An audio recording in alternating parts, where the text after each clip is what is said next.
Hey guys, welcome back to the channel super ideas में आप सभी लोगों का एक बार फिर से स्वागत है। आज है 23 दिसंबर। तो उत्तराखंड की बड़ी खबरों पर नजर डालते हैं।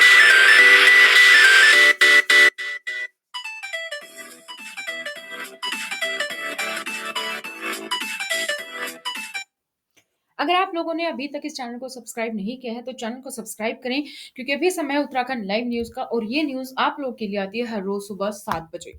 तो 23 दिसंबर है आज। हरीश रावत की नाराजगी, कांग्रेस संगठन पर उठाए सवाल, बोले अब बहुत हो गया, नया साल रास्ता दिखा दे। अगले कुछ ही महीनों में उत्तराखंड में चुनाव होने वाले हैं और ऐसे में अमूमन हर सर्वे में कांग्रेस के सबसे लोकप्रिय मुख्यमंत्री के तौर पर सामने आने वाले हरीश रावत के कुछ ट्वीट सामने आए हैं जो कि हाई कमांड से उनकी नाराजगी को दिखाते हैं। उन्होंने अपने ट्वीट में अप्रत्यक्ष रूप से कांग्रेस आला कमान के रवैये पर उंगली उठाते हुए कुछ ऐसा भी लिख दिया है जिससे कि कुछ लोग उनके रिटायरमेंट से जोड़कर देख रहे हैं। उत्तराखंड में 2 साल से फरार अपराधी तेलंगाना से गिरफ्तार हुए हैं। पुलिस की आंखों में मिर्च झोंककर भाग गया एक आरोपी। STF special task force Uttarakhand ने साल 2019 में गंगनहर हरिद्वार में ग्राम प्रधान कमरे आलम की हत्या मामले में 2 इनामी अपराधियों की गिरफ्तारी के लिए तेलंगाना में दबिश की।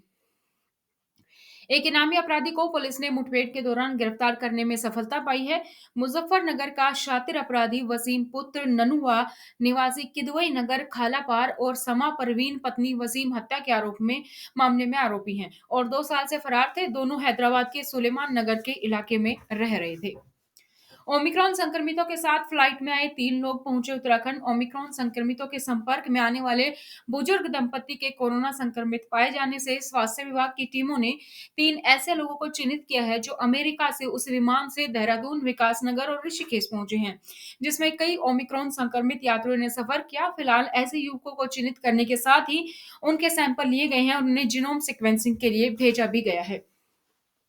उत्तराखंड में नई खेल नीति लागू, राष्ट्रीय खेलों में पदक विजेता खिलाड़ियों को नौकरी और खेल का माहौल देगी सरकार। प्रदेश की नई खेल नीति के मुताबिक ओलंपिक खेल में स्वर्ण पदक, रजत और कांस्य पदक विजेता खिलाड़ी को समूह ख पद ग्रेड पे 5400 पर नियुक्ति दी जाएगी, जबकि ओलंपिक खेल में प्रतिभाग, विश्व चैंपियन, विश्व कप, एशियन खेल और राष्ट्रमंडल खेल के पदक विजेता खिलाड़ियों को ग्रेड पे 4600 और 4800 के सीधी पदों पर भर्तियों की नियुक्ति की जाएगी। उनके नुमाइंदे मेरे हाथ पांव बांध रहे हैं। उत्तराखंड में हरीश रावत ने गांधी परिवार के खिलाफ मोर्चा खोला है। उत्तराखंड में अगले साल विधानसभा चुनाव होने वाले हैं और उससे पहले ही पूर्व मुख्यमंत्री और कांग्रेस के वरिष्ठ नेता हरीश रावत ने पार्टी के खिलाफ मोर्चा खोल दिया है। उन्होंने बुधवार दोपहर को अचानक एक के बाद एक कई ऐसे ट्वीट किए जिससे उनके और पार्टी के बीच तल्खियां बयां हो रही हैं। पूर्व सीएम ने कहा कि है ना अजीब सी बात, चुनाव रूपी समुद्र को तैरना है। सहयोग के लिए संगठन का ढांचा अधिकांश स्थानों पर सहयोग का हाथ आगे बढ़ाने के बजाय या तो मुंह फेर करके खड़ा रह जाता है या नकारात्मक भूमिका निभा रहा है जिस समुद्र में तैरना है। एक दिन में 29 नए केस मिले हैं। ओमिक्रॉन के 3 संदिग्ध मामले केस होने का अंदेशा भी है। उत्तराखंड में कोरोना संक्रमण के मामले जिस तरीके से बढ़ते हुए दिखाई दे रहे हैं, न केवल चिंता की बढ़ रही है, बल्कि ओमिक्रॉन के फैलने का खतरा भी बढ़ता हुआ दिख रहा है। एक दिन पहले ही एक बुजुर्ग दंपति के कोरोना पॉजिटिव पाए जाने के बाद से उनके ओमिक्रॉन संक्रमण की जांच करवाई जा रही है। सरकारी स्कूलों की स्थिति सुधारने में उत्तराखंड की सरकारें नाकाम रही। गौतम दिल्ली सरकार के केंद्रीय मंत्री राजेंद्र पाल गौतम ने कहा है कि उत्तराखंड के 95% लोग ऐसे हैं जो पब्लिक स्कूलों का खर्चा नहीं उठा सकते।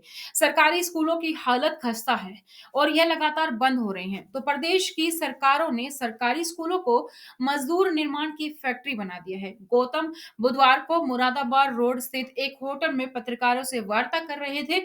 उन्होंने कहा कि उत्तराखंड राज्य निर्माण के लिए एक लंबा आंदोलन चला, जिसमें महिलाओं का महत्वपूर्ण योगदान रहा, लेकिन प्रदेश की सरकारों ने लोगों के सपने को पूरा नहीं किया।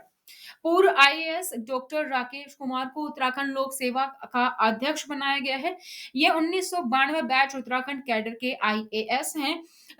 फिलहाल ये यूएस एंड संगठन में भारत के मुख्य सलाहकार के रूप में कार्य कर रहे हैं और इतना ही नहीं, ये पौड़ी, नैनीताल, देहरादून के जिलाधिकारी भी रह चुके हैं। पूर्व आईएएस डॉक्टर राकेश कुमार को लोक सेवा आयोग का अध्यक्ष नियुक्त किया गया है। राज्यपाल के अनुमोदन के बाद शासन ने इसकी अधिसूचना भी जारी कर दी है। 24 दिसंबर को उत्तराखंड आएंगे पीएम मोदी। तो किस शहर में होगी जनसभा, अगर आप जानना चाहते हैं तो बताते हैं। प्रधानमंत्री मोदी की हल्द्वानी में होने वाली जनसभा है ये, जो अंतरराष्ट्रीय स्टेडियम के बजाय एमबीए इंटर कॉलेज में होगी। प्रशासन की ओर से जनसभा के लिए पुख्ता तैयारियां की जा रही हैं। हल्द्वानी में पीएम मोदी की यह पहली ऐतिहासिक जनसभा होगी। इसमें पहले 24 दिसंबर को जनसभा गोलापार स्थित अंतरराष्ट्रीय स्टेडियम में प्रस्तावित थी। भारतीय जनता पार्टी के प्रदेश महामंत्री सुरेश भट्ट, जिलाधिकारी डी.एस. गब्रियाल, वरिष्ठ पुलिस अधीक्षक पंकज भट्ट और अन्य अधिकारियों की ओर से बुधवार को प्रस्तावित स्थल का दौरा किया गया। बिपिन रावत को गली का गुंडा बताने वाली कांग्रेस चुनावी फायदे के लिए लगा रही है उनके कटआउट। मुख्यमंत्री पुष्कर सिंह धामी ने मंगलवार को कांग्रेस पर निशाना साधा। उन्होंने कहा कि प्रमुख रक्षा अध्यक्ष जनरल बिपिन रावत जब जीवित थे तब उन्हें गली का गुंडा कहने वाली पार्टी अब चुनावी फायदे के लिए उन्हें अपनी रैलियों में उनके कटआउट लगा रही है। भारतीय जनता चुनाव युवा मोर्चा की ओर से पौड़ी जिले के श्रीनगर में आयोजित एक कार्यक्रम में मुख्यमंत्री ने कहा, हम ये कैसे भूल सकते हैं कि देहरादून में अपनी रैली में जनरल रावत के बड़े बड़े कटआउट लगाने वाली पार्टी ने तब उन्हें गली का गुंडा कहा था जब वो जीवित थे। पार्टी को खुद पर शर्म आनी चाहिए। उत्तराखंड में 3 दिन शीतलहर से राहत, लेकिन 26 से बारिश और बर्फबारी की पूरी संभावना है। उत्तराखंड में शीतलहर से राहत मिलने जा रही है। अगले 3 दिन मौसम शुष्क रहेगा। शीतलहर और कोहरे से राहत मिलेगी। हालांकि पहाड़ी इलाकों में पाले का खतरा जरूर रहेगा। 26 दिसंबर को हल्की बारिश बर्फबारी की संभावना है। मौसम विभाग की ओर से जारी पूर्वानुमान के अनुसार 23 से 25 दिसंबर तक मौसम शुष्क रहेगा। 23 दिसंबर को पर्वतीय जिलों के पाले को लेकर मौसम विभाग ने येलो अलर्ट जारी किया है। मंगलोर में सड़क हादसे में सीआईएसएफ के दो व्यक्तियों की मौत हुई है। मंगलोर क्षेत्र में हुए दो अलग अलग सड़क हादसों में सीआईएसएफ के जवान समेत दो व्यक्तियों की मौत हो गई है। हादसे के बाद पुलिस ने दोनों के शव कब्जे में लिए हैं। पुलिस आरोपित वाहन चालकों की तलाश कर रही है। मेरठ के गंगानगर क्षेत्र निवासी परमेंदर सीआईएसएफ में आरक्षक के पद पर तैनात थे। हरिद्वार में उनकी तैनाती थी। प्रवीण तोगड़िया बोले, राम मंदिर हिंदुओं के संघर्ष का परिणाम है, न कि राजनीतिक पार्टी इसका श्रेय ले। अंतर्राष्ट्रीय हिंदू परिषद और राष्ट्रीय बजरंग दल के अध्यक्ष डॉक्टर प्रवीण तोगड़िया ने कहा है कि अयोध्या में राम मंदिर हिंदुओं के संघर्ष और सुप्रीम कोर्ट के निर्णय का कारण है। हमारे पुरखों ने इसके लिए काफी संघर्ष किया है। किसी भी संगठन, राजनीतिक पार्टी, अन्य को इसका श्रेय नहीं लेना चाहिए।